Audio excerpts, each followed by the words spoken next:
నామములో కూడి వచ్చిన మీ అందరికీ యేసుక్రీస్తు నామములో నా హృదయపూర్వకమైన వందనాలు చెప్దామా అందరూ? వందనాలు. దేవునికి స్తోత్రాలు.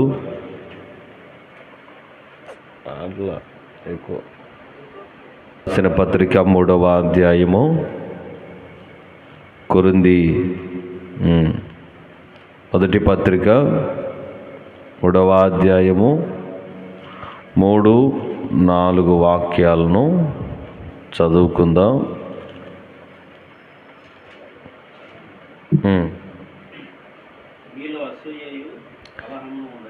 మీలో అసూయలు కలహమును ఉండగా మీరు శరీర సంబంధులై మనుష్య రీతిగా నడుచుకొనువారు కారా?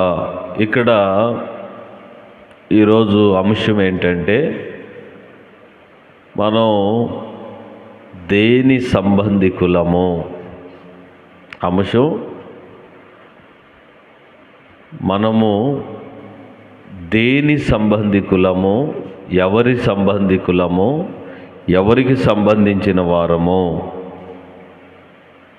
ప్రశ్న, జవాబు, మనము దేవుని సంబంధికులము. హల్లెలూయా. మనం ఎవరు? దేవుని సంబంధి వారము. కొన్ని సందర్భాల్లో ఒక పలానా ఊరు వెళ్తే, తెలిసిన గ్రామాలు తెలియని గ్రామాలు వెళ్తే, మావాడే అన్నాడు, మావాడే, వాళ్ళు మావాళ్ళే, మా చుట్టాలు, అంటే మాకు సంబంధించిన వారు, మాకు తెలిసిన వారు, మా బంధువులు, మా బ్లడ్ రిలేషన్, మా రక్త సంబంధికులని అంటూ ఉంటారు.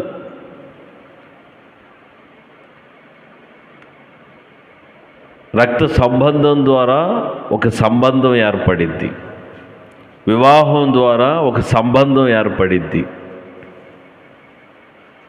మన తాతలు ముత్తాతలు, వారికి పుట్టినటువంటి కుమారులు కుమార్తెలు కానీ వారు ఒక సంబంధికులు. అయితే దేవుడు ఏమని సెలవిస్తూ ఉన్నాడంటే, మనం దేవుని సంబంధికులంగా ఉండాలి. హల్లెలూయా.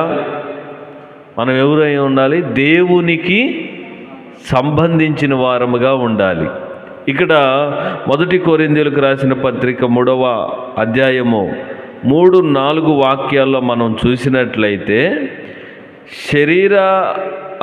మీలో అసూయలు ఉన్నాయి, కలహాలు ఉన్నాయి. ఓకే, మీరు శరీర సంబంధులై ఉన్నారు. అసూయయు కలహమునై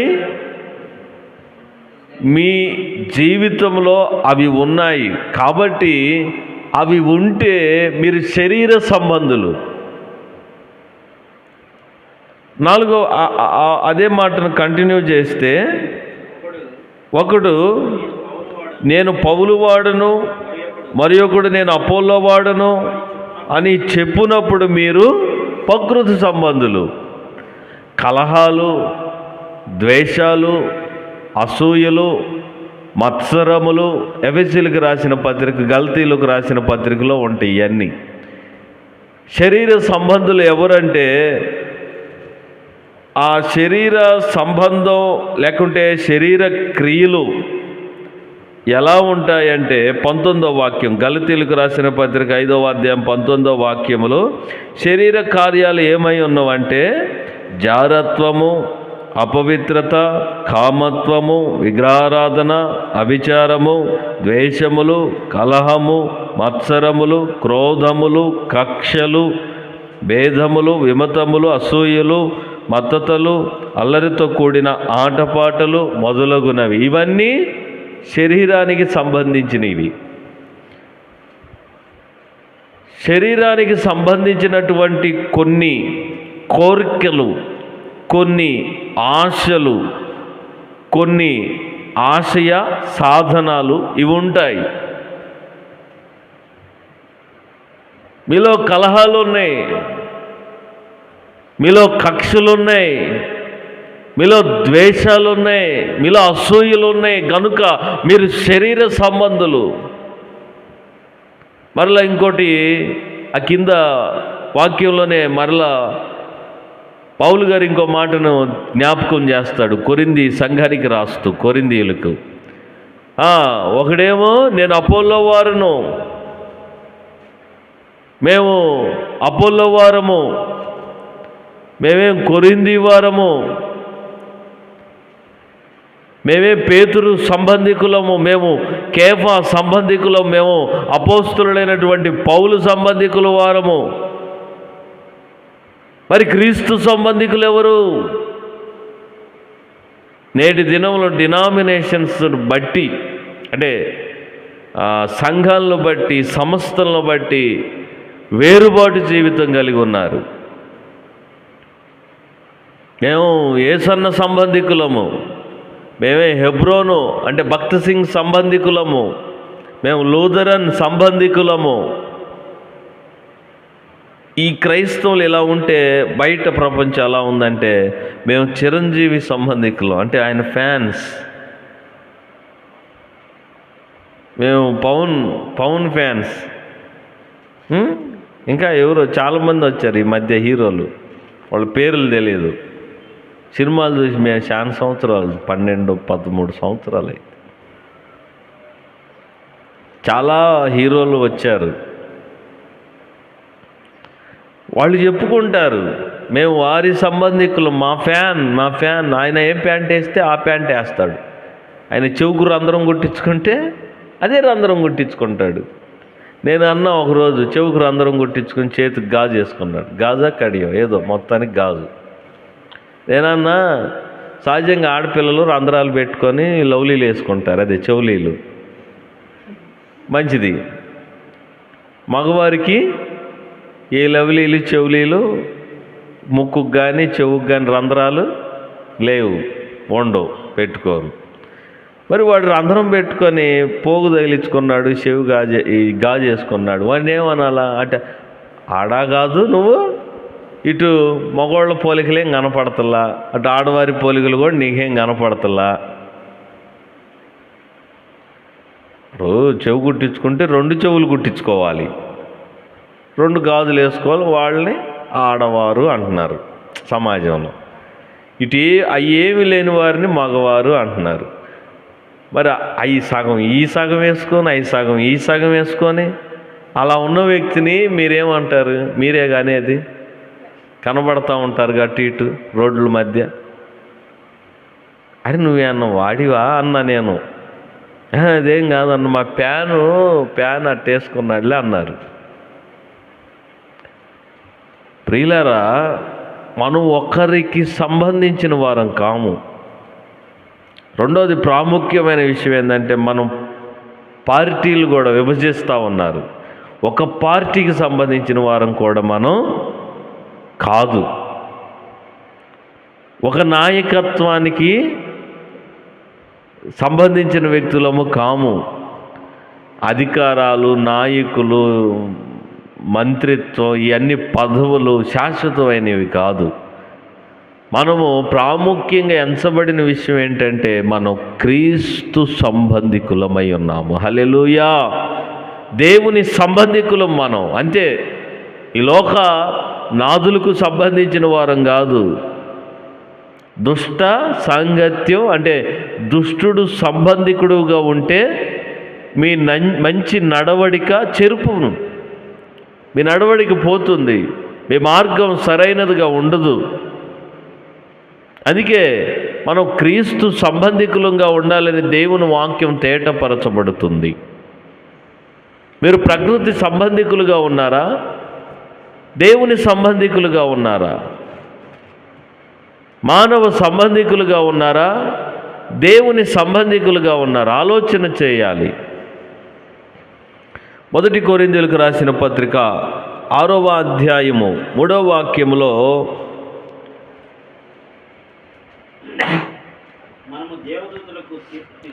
మనము దేవదూతలకు తీర్పు తీరుస్తున్నాం. ఓకే, ఈ జీవన సంబంధమైన సంగతిని గురించి మరి ముఖ్యంగా మీరు ఇప్పుడు ఈ జీవన సంబంధమైనటువంటి వ్యక్తులు, ఈ లోక సంబంధమైనటువంటి వ్యక్తులు ఏదన్నా కలహం, చిన్నపాటి గొడవ జరిగితే వారు ఎవరిని పిలుస్తున్నారు? తీర్పు తీర్చేది ఎవరు? దేవుడు. లేకుంటే దేవుని సంబంధికుల్ని, కలహాలు కుటుంబాల్లో ఎవరన్నా జరిగితే వారిని పిలుచుకోవాలి.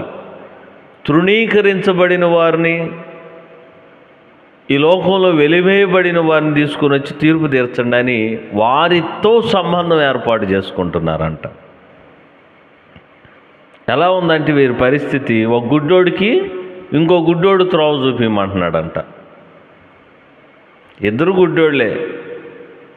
మరి నాకు దారి చూపిస్తామంటే నేను చూపిస్తాపా అన్నాడంట. ఇద్దరు కలిసి ఎక్కడ పడ్డారు? గుడ్డివాడు ఎలా త్రోవ చూపించగలడు? ఒక కుటుంబంలో భర్త తాగి వివాదాలు అవుతూ ఉంటే గ్రామం పెద్ద దగ్గరకు పోయాడంట. గ్రామం పెద్ద ఏంది? ఆయన కూడా త్రాగుబోతే, ఈయన త్రాగుబోతే, ఆయన త్రాగుబోతే. వాళ్ళ భార్య గారు చెబుతున్నారంట ఆయన అధికారికి, అయ్యా మా ఆయన ఇంటికొచ్చి తాగి రచ్చ చేస్తున్నాడు, కొడుతున్నాడు, తిడుతున్నాడు, ఇది పరిస్థితి, ఆర్థిక సంక్షోభం, ఇబ్బందులు జరుగుతున్నాయని చెబితే ఆ రాజు ఏ తీర్పు తీర్చాలి? దొందు ఒకటే కాబట్టి ఇద్దరు ఒకటే. ఆయన వదిలేసి నువ్వు ప్రశాంతంగా ఉండమ్మా, ఆయన పని ఆయన చేసుకుంటాడు, తాగిని రోజుకు ఒకసారిగా అంటున్నాడంట. అలా ఉంటుందన్నమాట వారి తీర్పులు.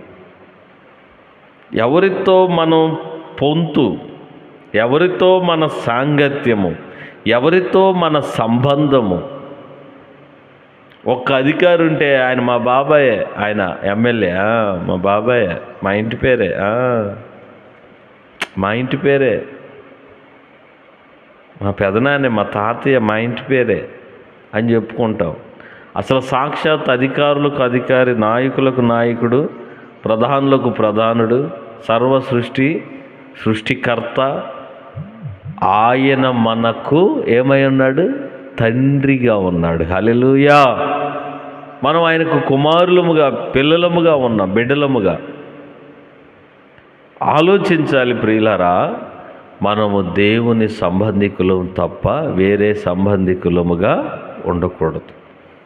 దేవుని సంబంధి ఏం చేస్తారు, వారు ఎలా ఉండాలి, వారు ఏమి కలిగి ఉండాలని దేవుడు ఆ మాటలు తెలియజేస్తూ ఉన్నాడు. మొదటి యోహాను రాసిన పత్రిక, యోహాను రాసిన మొదటి పత్రిక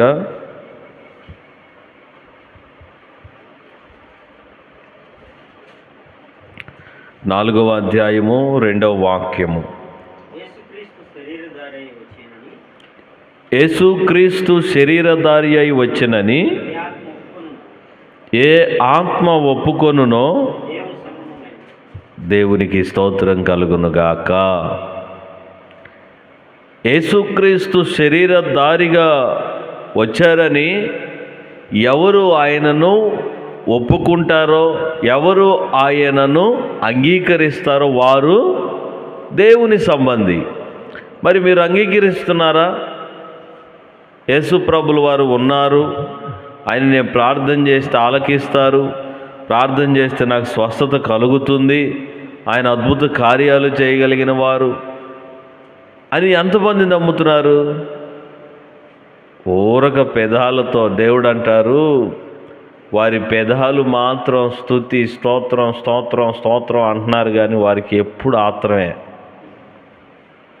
వారి హృదయము నాకు చాలా దూరంగా ఉంది అంటారు యేసయ్య. పెదాలతో స్తోత్రం అంటున్నారు, యేసయ్యే నా దిక్కు, యేసయ్యే అంటారు, కానీ సమస్యలు, పరిస్థితులు అగమ్య గోచరమైనప్పుడు దేవుడు మాకు కీడు చేసెను, దేవుడు మాకు అన్యాయము చేసెనంటారు. ఏ నోరైతే, ఏ వ్యక్తి అయితే దేవుణ్ణి నమ్ముతారంటే, యేసు ప్రభుల వారిని నమ్ముతారో వారు దేవుని సంబంధికులు. మరి దేవుని సంబంధికులుగా ఉన్నటువంటి మనం ఆయన్ని నమ్మి కలిగి జీవించాలి. ఎందుకు ఆయన నమ్మాలంటే ద్వితీయోపదేశ కాండములో మీరు చూసినట్లయితే 32వ అధ్యాయము 4వ వాక్యములో, ద్వితీయోపదేశ కాండము 32వ అధ్యాయము 4వ వాక్యం, ఆయన ఆశ్రయ దుర్గముగా ఉన్నారు, ఆయన కార్యము సంపూర్ణము. చూసారా, ఆయన చర్యలన్నీ న్యాయాలుగా ఉంటాయి. ఆయన ఏ పాపము చేయనటువంటి దేవుడు. ఆయన అసలు నమ్ముకోవచ్చు. అసలు ఆయన చాలా నీతిమంతుడు, యథార్థవంతుడై ఉన్నాడనమాట. దేవునికి స్తోత్రం కలుగునుగాక. ఆయన చర్యలన్నీ న్యాయములండి.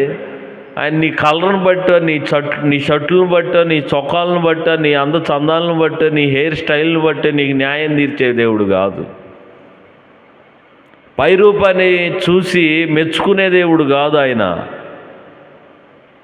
కొంతమంది అందంగా ఉంటే నన్ను ఇష్టపడతారు, టీచర్స్, మాస్టర్స్, నా స్నేహితులు, లేకపోతే అమ్మాయిలు నన్ను ఇష్టపడతారు. సెంటు కొద్దిగా ఎక్కువ కొట్టుకొని పోతే అంటపడతారు, వెనకిడత పడతారు అనుకోవడానికి ఆయన మానవుడు కాదు. హృదయ రహస్యములను ఎరిగినటువంటి దేవుడు, సజీవుడు, న్యాయవంతుడు, నీతిమంతుడై ఉన్నాడు. ఆయన పేరు నజరేయుడైన యేసు. ఆయన న్యాయమును చేకూర్చే దేవుడు. తాను ఇష్టపడిన ప్రియులారా దావీదును కూడా శిక్షించాడు. ఇష్టపడటం ఒక ఎత్తు, మంచిదే, ఇష్టపడవచ్చు. దేవా అంటే నాకు ఇష్టమే, అలా అని దేవా భయంకరమైన పాపాలు, నేరాలు, ఘోరాలు, మర్డర్లు, మానభంగాలు చేసుకుంటూ పోతే దేవా నాకు ఇష్టమే, కానీ చేసిన దోషాన్ని బట్టి శిక్ష తప్పదు. వాళ్ళ అమ్మ నాన్న క్షమించగలరు, కానీ దేవుడు అలాగా. నేను కూడా క్షమించగలను. నేను నాకు అబ్బాయి మంచి బాలుడు, ఎన్ని నేరాలు చేసి మంచోడే అంట నా మటుకు. అంటే తల్లిదండ్రులు అలా అంటారు సహజంగా. దేవుడు న్యాయవంతుడు. ఒకరికి అన్యాయం చేసి ఒకరికి న్యాయం చేసే దేవుడు కాదు ఆయన. ప్రతి వారి నీతిమంతుని పక్షాన ఉండే దేవుడు. అందుకే ఆయన నమ్ముకోదగిన దేవుడు. అందుకే ఈ భూప్రపంచంలో ప్రియులారా కోట్ల మంది యేసు ప్రభుల వారిని ఆరాధిస్తున్నారు. ఎన్నో దేశాలు ఉన్నప్పుడు 145 దేశాలు, ఇంచుమించుకు 150 దేశాలు ఉన్నప్పటికీ 150 దేశాలు ఇంచుమించుగా 70, 80, 90 దేశాలు క్రైస్తవులే ఉన్నారు. మిగిలిన 30 దేశాలు అరబ్ కంట్రీస్ అయితే 2-3 దేశాలు అన్ని దేశాలుగా ఉన్నాయి. అంటే క్రీస్తుని ఎరుగని అందులో కూడా ఉన్నారు మళ్ళీ క్రైస్తవులు కూడా. ఇంతమంది కొలవబడుతున్నటువంటి ఏకైక దేవుడు, ఆయన పేరు నజరేయుడైన యేసు. అస్సలు నిర్మోహమాటంగా ఇబ్బంది పడాల్సిన అవసరం లేదు ఆయన కొలిచే విషయంలో. ఆయన పూజించే విషయంలో ఇబ్బంది పడాల్సిన అవసరం లేదు. ఆయన అడుగుడి, నీకు కావాలనేది ఆయన ఇస్తాడు. అడుగుడి, మనం అడగమే. ఎవరిని అడుగుతాం? ఎవరిని పడితే వాళ్ళని అడుగుతాం, దేవుడిని అడగం. దేవుడు మనకి ఏది కావాలన్నీ తెలుసు, కానీ మనం ఆయనకి చేరువుగా ఆయన అంటాడు, ఈడు నా సంబంధికుడు, నావాడు, నా కుమారుడు ఆయన అంటాడు. మనం ఎవరిని అంటాం? ఈడు నావాడు. సినిమా హీరోలు నావారు వీళ్ళు. వాడి కోసం ముద్ర వేయించుకుంటాం, పచ్చబొట్లు పడిపించుకుంటాం. మొన్న ఒకడు కత్తి పెట్టి ఏలును కోసుకొని ఆ రక్తం తిలకంగా బొట్టు పెడుతున్నాడు. రక్తం ఎవరు రక్తం అయింది? వాళ్ళ తల్లి తండ్రి రక్తం. వారి కోసం రక్తం చిందించాలా అంటే చిందించకూడదు, తప్పు. అలా చిందించకూడదు. అంటే ఏదన్నా త్యాగం చేసేది ఏదన్నా ఉంటే వారి కోసం చేయాలి, అంతేగాని ఫ్యాను ఏం ఫ్యాను? ఆయన కార్యము చేయగలిగినటువంటి సామర్థ్యుడు. ఆ వాక్యంలో ఉంది కదా, నమ్ముకున్న దేవుడు ఆయన కార్యములు నెరవేర్చే దేవుడు. ఇశ్రాయేలు ప్రజల అరణ్య ప్రాంతంలో ప్రియులారా ఎన్నో అద్భుతాలు, ఇంచుమించుగా 10 అద్భుతాలు చేశారు యేసుప్రభులు వారు. మరి చేసిన అద్భుతాలను బట్టి వారేమైనా దేవుణ్ణి కలిగి జీవించారా? చూద్దాం. ఆ మాట సంఖ్యాకాండంలోనే ఉంటుంది, ఆ పక్క అధ్యాయాల్లోనే. సంఖ్యాకాండము 20వ అధ్యాయము, సంఖ్యాకాండ 20వ అధ్యాయం 12వ వాక్యము. మోషే అహరోనులతో, మీరు ఇశ్రాయేలీల కన్నుల ఎదుట ఆయన పరిశుద్ధతను సన్మానించినట్లు ఆయనను నమ్ముకొనకపోయారు గనుక ఈ దేశములోనికి. ఎంత బాధాకరం ఇది! ఎలా ఉందంటే, ఎలా ఉంది అప్పుడు దాకా నమ్మి నమ్మి నమ్మి నమ్మి నమ్మి తర్వాత ముంచి ముంచి ముంచి ఊపిరాడకుండా చంపినట్టు ఉందన్నమాట. ఎవరు చెరలో ఉన్నప్పుడేమో నమ్ముకున్న దేవుడు, నువ్వు తప్ప వేరొక దేవుడు లేడు, నువ్వే మా దిక్కు, మమ్మల్ని ఇడిపించు అన్నారు. దించు, మమ్మల్ని ఆశీర్వదించు అన్నారు. ఎన్నో మాటలు మాట్లాడారు. ఇక ఇంకొద్దిగా దూరంలో పాలుతేనలు ప్రవహించే దేశంలోనికి వచ్చి ఆ ప్రదేశానికి వచ్చే సమయంలో వారికి నచ్చినట్లుగా వారు జీవించారు, వారు మెచ్చినట్లు వారు జీవించారు. అదే అంటాడు దేవుడు స్వయాన, మీరు నన్ను నమ్ముకొనలేదు. అందుకే వారు దేవుణ్ణి నమ్మలేదు కాబట్టి అరణ్య ప్రాంతంలో ఆకులు, ఒక చెట్టుకు ఆకులు ఎలా రాలిపోతా అలా రాలిపోయారు వారి జీవితాలు. ఎవరు ఎంతమంది ప్రవేశించారు? 2 ప్రవేశించి, వాగ్దానం చేయబడిందేమో లక్షల మందికి, ఆ పాలుతేనెలు ప్రవహించిందేమో, ఆ పాలుతేనెలు ప్రవహించే దేశానికి గమ్యం చేరుకుందేమో 2, కాలేబు, నూను కుమారుడైన యెహోషువ. కాలేబు యెహోషువ మాత్రం వాళ్ళిద్దరు వెళ్ళారు. మిగిలిన వారు అరణ్య ప్రాంతంలో ఆకులు రాలినట్లుగా రాలిపోయారు. ఎందుకు? నమ్ముకోలేదు. జ్వరం వచ్చినప్పుడు నమ్ముకుంటాం మనం, నువ్వు తప్ప. ఏదైనా పరిస్థితి బాగా కాళ్ళు పోయినా, కాళ్ళు ఇరిగినప్పుడు ఒక ఆయన ఉన్నాడండి, మరణపు అంచుల దాకా వెళ్ళాడు. మాతో అన్న మాటకి దేవుడే దిక్కు, దేవుడే దిక్కు. అలా ఆయన లేదయ్యా, నా అయిపోయింది, ఇంకా దేవుడే ఏదన్నా బతికిస్తే ఇక దేవుడు దేవుడు దేవుడు అని బ్రతుకుతా అన్నాడు. నేటికి బ్రహ్మాండంగా తిరుగుతున్నాడు. వెచ్చలవిడిగా, నోటికి అదుపు లేని మాటలు, వెచ్చలవిడిగా తిరుగుతున్నాడు. మంచంలో ఉన్నప్పుడేమో దేవుడే దిక్కంటాం, మంచంలో నుంచి బయటకు వచ్చినప్పుడేమో నమ్ముకోలేదు. ఇప్పుడు ఎగ్జామ్స్ రాసాం, రిజల్ట్ వచ్చేంతవరకు స్తోత్రం స్తోత్రం స్తోత్రం స్తోత్రం ప్రభు ప్రభు అంటారు. రిజల్ట్ రాగానే పాస్ రాగానే, అరే 2 సిగరెట్లు గారా, అరే బీరుదా, తాగుదా,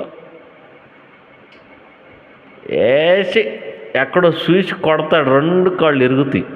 అప్పుడు మళ్ళీ దేవుడా దేవుడా దేవుడా అంటాం. అలా అన్నవాళ్ళు ఎంతమంది అండి?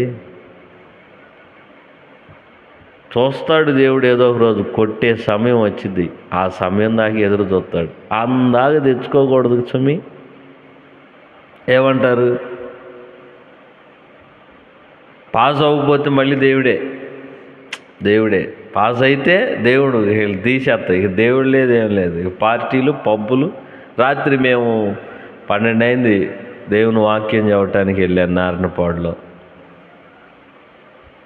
వారు అక్కడున్న సంఘ పెద్దలు అంటున్నారు, అంటే యూత్ మెంబర్స్ వచ్చారు, ఒక 7-8 మంది వస్తే, ఎందుకు వచ్చారు? మేము అంతా అయిపోయి 12ంటికి భోజనం చేస్తున్నాం చర్చిలో. ఏదన్నా అందరూ చెడ్డీలు కట్టుకుని వచ్చారు, యవనస్తులు, కుర్రపిల్లలు. ఏదైనా ప్రార్థన అంటన్నా. ఎందుకు? బీచ్కి వెళ్తున్నారంటన్నా రేపు పొద్దున. అవునా, ఓకే అన్నా అన్నాడు. ఏందన్నాను? వీళ్ళు ఇంటర్మీడియట్ ఎందరు ఆడలే అన్న, ప్రార్థన చేయించుకోవడానికి ఒక్కళ్ళు రాలేదంట. ఎగ్జామ్ బాగా రాయాలి, బీచ్లకు పోవటానికి ప్రార్థన చేయించుకుంటున్నారు. సమాజం అలా ఉంది. మనం ఎవరు నమ్మాలి? యేసును నమ్మిన వారే దేవుని సంబంధికులు. రెండవదిగా యోహాను సువార్తమానం, త్వరగా ముగించుకుంది. యోహాను సువార్తమానం 8వ అధ్యాయము 47వ వాక్యము. యోహాను సువార్తమానము 8:47. దేవుని సంబంధి అయిన వాడు. అస్సలు చూసారబ్బా, మీరందరూ ఇప్పుడు ఎవరు? మేరీ రాజు ఎవరు? దేవుని మాటలు వింటున్నాడు కాబట్టి దేవుని సంబంధి. అంతే, ఎవడు వారి మీద చెయ్యి వేయటానికి లేదు, ఎవరైనా అతను కదిలించడానికి లేదు. ఎందుకంటే అతడు దేవుని సంబంధి. అతని మీద ఆధిపత్యం ఎవరైనా చేయాలనుకుంటే వారి చేతులు, కాళ్ళు దేవుని సంబంధి అంట. దేవుని మాట అదేగా అక్కడ ఉంది. దేవుని మాటలు వినును, మీరు దేవుని సంబంధులు కారు గనకనే మీరు విన్నారు వాక్యం వింటున్నారా? నిన్న ఒకడు పోయిన శుక్రవారం ఉపవాస ప్రేయర్ పెట్టుకుంటే వెళ్ళే వాక్యం చెప్పటానికి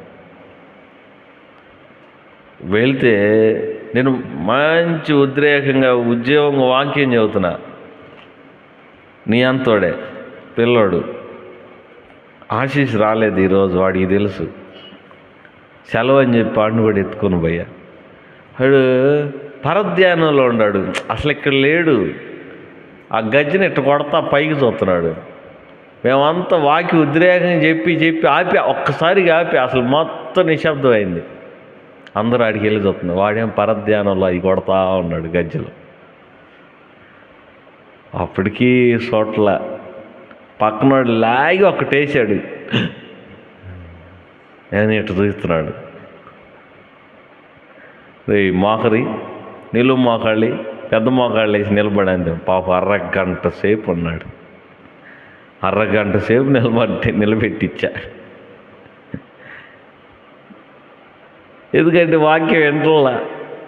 స్తోత్రం చేదా, హల్లెలూయా.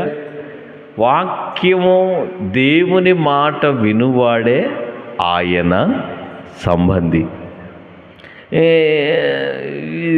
త్రాగుబోతోళ్ళు మాటలేని, వ్యభిచారులు మాటలేని వాళ్ళని నమ్మకూడదు, వాళ్ళ మాట వినకూడదు. మన పొనుగుపడలే చాలామంది పాడవుతుంది. నేను ఉగ్ర రూపం దాల్చుదాం అనుకుంటున్నా, కొరడాలు ఇజ్జురుమిద్దాం అనుకుంటున్నా. మిమ్మల్ని పాడు చేసే ఒక గుంపు ఉంది. కన్నీరు గార్చే బాధాకరమైన సంఘటనలు. బయటికి వెళ్ళకూడదు, తప్పు, భయంకరమైన నేరం అది. HIV వస్తుంది అని తెలిసి కూడా చాలామంది మీకు తెలుసు ఏ గుంపులో ఎవరున్నారో కనుకనే మీతో మాట్లాడుతున్నా. వద్దు, ఆ గుంపులో కలవద్దు దయచేసి చెప్తున్నా. మంచివారు కాదు వారు. నా పనే, నాకు సమయం, టైము, తీరిక సరిపోతుంది. జాగ్రత్తగా ఉండాలి. నేటి దినంలో అసలు మంచి రోజులు కాదు ఇవన్నీ. ఇదివరకు పాపం ఏడో ఉండేది, ఇప్పుడు అసలు చేతిలోకే వచ్చింది, కళ్ళ ముందే తాండవిస్తూ ఉంది. బూతులు మాట్లాడే వారి జోలికి అసలు వెళ్ళొద్దు, అసలు వాళ్ళతో కూర్చోవద్దు, అవసరం లేదు.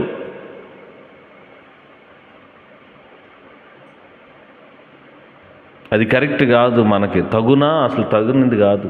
ఒక విశ్వాసికి అవిశ్వాసి జోడు ఎక్కడది? మనమేం మంచి మార్గంలో వెళ్ళాలనుకుంటాం, వారేం చెడ్డ మార్గంలో తీసుకొని వెళ్ళాలనుకుంటాం. వద్దు, మనకి వారితో సాంగత్యం వద్దు, వారితో సహవాసం వద్దు. దేవుని అభిషేకం పోయిద్ది, దేవుని ఆలోచనలు పోతాయి. ఆయన మాట వినువాడు ఆయన సంబంధి.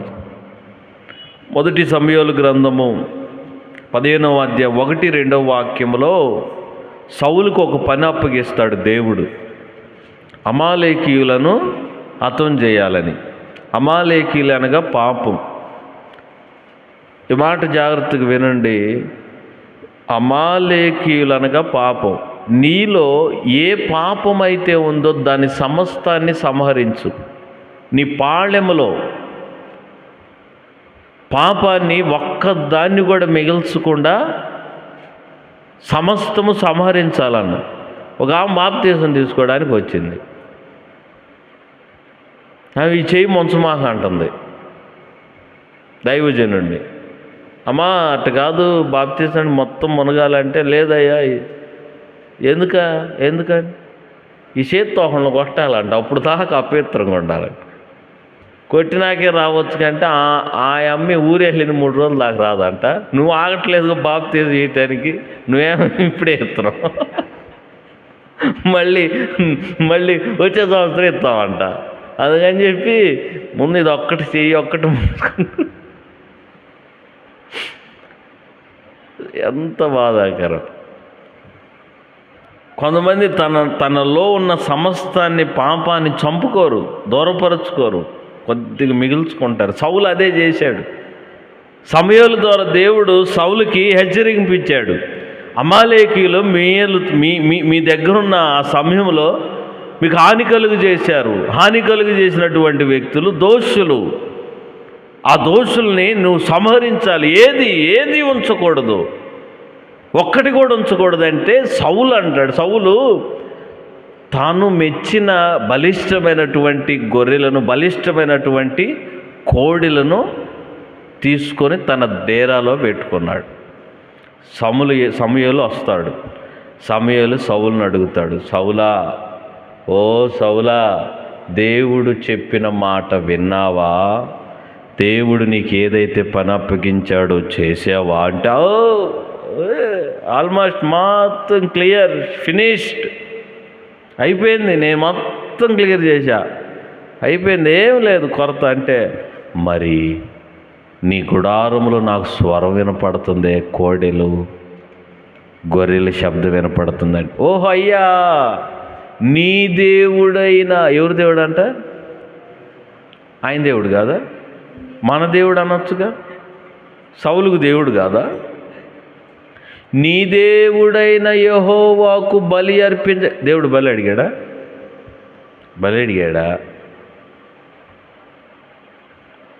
అసలు నీకు చెప్పిందేంటి, నువ్వు చేసేదేంటి? పొయ్యిలో పొలలు పెట్టరంటే ఇటు కాళ్ళు పెడుతున్నాడు. స్కూల్కి వెళ్ళిరా అంటే సినిమాకి వెళ్తున్నాడు, కాలేజీకి వెళ్ళిన ఆయన అంటే సినిమాకి వెళ్తున్నాడు, ఎవరికి తెలియకుండా. చెప్పిన మాట వినాలి లేదా అండి? వినాలా లేదా? చెప్పిన మాట వినాలి. తల్లి చెప్పిన మాట సామెతల గ్రంథం 1వ అధ్యాయం 10వ వాక్యంలో ఉంటుంది. ఎవరైనా గబక్కని తీస్తే చెప్పండి. సామెతల గ్రంథం 1వ అధ్యాయం 10వ వాక్యం తల్లిదండ్రుల మాట ఎట్లా ఉంటుందంటే, నా కుమారుడా, పాపులు నిన్ను ప్రేరేపింపగా నీవు ఒప్పుకోవద్దు, మాతో కూడా రమ్ము.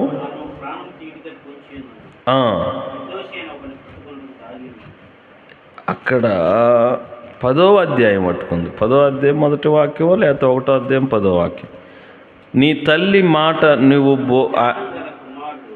ఇదన్నా 8వ వాక్యం, 8వ వాక్యం, 1వ అధ్యాయం 8వ వాక్యం. నా కుమారుడా, నీ తండ్రి ఉపదేశము ఆలకింపుము, నీ తల్లి చెప్పు బోధను త్రోసివేయకము, అవి నీ తలకు సొగసైన. అంటే ఇప్పుడు ఆడపిల్లలు పూలు అల్లుకుంటున్నాయి, ఎంత బాగుంటుంది తలకి, అంత బాగుంటావు నువ్వు కూడా. రెండోది, నీ కంఠమునకు హారము. ఇప్పుడు ఎవరన్నా నక్లీస్ చేస్తారు, అబ్బా మెడక అంత బాగుంది అంటావా లేదా? అంటే నీవు నీ తల్లి చెప్పు మాట, నీ తండ్రి చెప్పు మాట విన్నట్లయితే అది నీకు సొగసైన కిరీటము. హల్లెలూయా, హల్లెలూయా. విందామా తన్నావా పరధ్యానంలో ఉండవా ఏంది రాజు? తల్లిదండ్రుల మాట విందాం అంతే. ఎందుకంటే తల్లిదండ్రులు అటాచ్డ్ అయి ఉన్నారు కాబట్టి వారి బోధ వినాలి, తప్పదు. వారు చెప్పే మాట వినాలి. ఏ రాజు, కొన్ని సందర్భం కొద్దిగా ఇబ్బంది అనిపించింది, చెయ్యాలి, తప్పదు. ఎందుకంటే వారు మనల్ని కన్నారు కదా, మనం వాళ్ళని కనలేదు. వారే మన ఈ లోకానికి వచ్చామంటే ఎవరి ద్వారా? వారి ద్వారానేగా. కొన్ని చెప్తారు, కొద్ది ఇబ్బంది అనిపించింది, చెయ్యాలి, తప్పదు. వినాలి. ఎందుకంటే అది ఒక ప్రాసెస్. చెప్పి మాట వినకపోతే ఏడుస్తే ఎంత ఆ ఏడుపు నీకు తగిలితే, రాజు నీకు తగిలితే నువ్వు బాగుంటావు. తల్లి ఏడుపు తగిలితే నువ్వు బాగుంటావు. బాగుండవు. తల్లి ఏడుపు తగలకూడదు మనకి, తండ్రి ఏడుపు తగలకూడదు. అక్కడ సౌలు సమూయేలు అదే అంటాడు. అక్కడ వాక్యం చూద్దాం, 1 సమూయేలు 15:22 వాక్యంలో. సౌలు దేవుడు చెప్పిన మాట వినలేదండి, దేవుడు బాగా బాధపడతాడు. 1 సమూయేలు గ్రంథం 15వ అధ్యాయము 22. అందుకు సమూయేలు తాను సెలవిచ్చిన ఆజ్ఞను ఒకడు గైకొనుట వలన దేవుడు సంతోషపడును, ఒకడు దాన బలులను అర్పించుట వలన. చూసారా, నీ బలి, నీ అర్పణ, నీ కానుక, నీవు ఇచ్చే కానుక సంద 100, 50, 20, 10 రూపాయి బట్టి సంద రాదు, కానుక అదే సంతోషం రాదు. నీవు దేవుని మాట విని దాని ప్రకారం పాటిస్తేనే దేవునికి సంతోషం. మనం ఏదో మందిరానికి వచ్చి కంజర్లు కొట్టి, గజ్జలు కొట్టి, తా అంటే తందానంటే అంటూ ఇవన్నీ పైరూపకంగా. దేవుడు ఏది చెప్తున్నాడు దాని ప్రకారంగా జీవించితేనే దేవునికి సంతోషం. దేవుని మాట నమ్మువాడు ఆయన సంబంధి. ఆయన మాట వినని వాడు ఎవరి సంబంధి? సాతాను సంబంధి. ఆలోచించాలి మనం, ఎవరి మాట వినాలి, ఎవరి మాట వినకూడదు. ఈ లోకంలో ఎవరు ఎలాంటి వారు తెలియదు. అమ్మ ఆయన బిస్కెట్లు ఇస్తాడు, తీసుకొని రాపు అని చెప్తే ఆయన దగ్గర బిస్కెట్లు తెచ్చితే ఇదిగో తినని చెప్పి ఇచ్చాడంట. తింటే మొత్తం మంది ఎక్కింది, మంపుగా అనిపించింది. చూశారు, ఎవరి మాటలు వినాలో ఈ రోజుల్లో తెలియట్లా. 1 తల్లిదండ్రుల మాట వినండి, 2 దేవుని మాట వినండి. మొదటిగా దేవుని మాట వినండి, రెండవదిగా తల్లిదండ్రుల మాట. ఇంకా అంతే, టీచర్ల మాట వినండి, ఇంకెవరు మాట వినాల్సిన అవసరం లేదు. హల్లెలూయా, హల్లెలూయా. అపోస్తుల కార్యాలు 4:10 చదువుతుంది. అపోస్తుల కార్యం 4:19 వాక్యంలో, ఆయన మాట వినువాడు గొప్పగా ఉంటాడు. పేతురు రాత్రి అంతా ప్రయాసపడుతున్నాడు, చేపలకి వలేస్తున్నాడు, చేపలు రావట్లే. వచ్చాడు అన్ఎక్స్పెక్టెడ్గా యేసు ప్రభుల వారు. ఆయనతో అంటాడు, అయ్యా రాత్రంతా ప్రయాసపడుతున్నా, ఒక్క చేప లేదయ్యా. ఆయన అంటాడు, పేతురు కుడివైపు నెయ్యి వల. అబ్బే కుడి వేసా, ఎడ వేసా, వెనకేసా, ముందే మొత్తం వేసా, ఏం లే. అది కాదు పేతురు, కుడివైపునే అవి వేసా ప్రభువా. ఇక అని ఒక మాట అంటాడు, నీ మాట చొప్పున. ఎవరి మాట చొప్పున? నీ మాట చొప్పున. ఆల్మోస్ట్ మొత్తం వేసాం, వల వేసాం, తీసాం, ఏం లేదు. నువ్వు చెప్పావు కాబట్టి నీ మాట చొప్పున వలేస్తున్నా అని చెప్పి వేసాడు. ఇక చూసుకో, వల రాట్లా. ఓరే నాయన, వల రాట్ల, బరువు ఎక్కువ, చేపలు నిండుగా పడ్డాయి. ఎవరు చెప్పటాన్ని బట్టి? దేవుడు చెప్పటాన్ని బట్టి. మనకి కీడు రాకుండా కీడుకు ఆజ్ఞాపిస్తాడు. ఏ కీడా, ఆడి మీదకి వెళ్ళమాకు. దరిద్రం రాకుండా